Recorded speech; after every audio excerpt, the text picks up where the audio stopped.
Attaque en un mois pour un éleveur de Macouria. 20 bêtes tuées chaque année pour une autre à Sinnamary.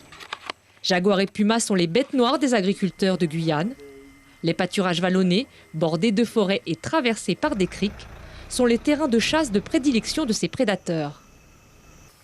Il y a un autre troupeau où il y a aussi des attaques et qui, pareil, en bordure de forêt. La capture, l'empoisonnement ou l'abattage du jaguar ont montré leurs limites.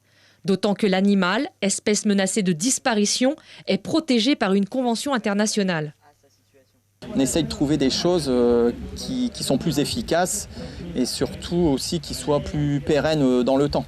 Depuis 2 ans, l'association ISA mène auprès des agriculteurs le projet COFIL, coexistence félin-élevage. Plusieurs moyens de prévention entièrement financés par des fonds publics ont été installés dans une dizaine de fermes pilotes. Ici, ce sont les lumières d'effarouchement et la présence d'une mule dans les troupeaux. Il n'y a aucune mesure pour moi qui marche à 100%, mais on a mis les deux ensemble et a priori ça fonctionne. Donc on a une pression qui a fortement baissé. Là on vient d'investir dans des systèmes sonores qui vont compléter les systèmes en place. À quelques kilomètres de là, le procédé est différent. L'éleveur a intégré à son troupeau un chien de protection originaire de Turquie, le Kangal ou berger d'Anatolie.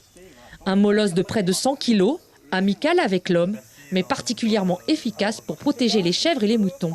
On a des attaques régulières avec les jaguars qui essayent de s'approcher pour essayer de s'abreuver ou de se nourrir avec notre troupeau, et puis que les chiens le repoussent et puis ils partent ailleurs, ils partent chez les voisins.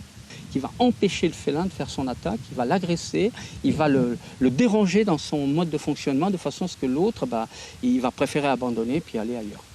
Désormais, l'objectif est de développer une souche guyanaise de la race Kangal. 2 individus seront importés d'ici quelques mois pour la reproduction.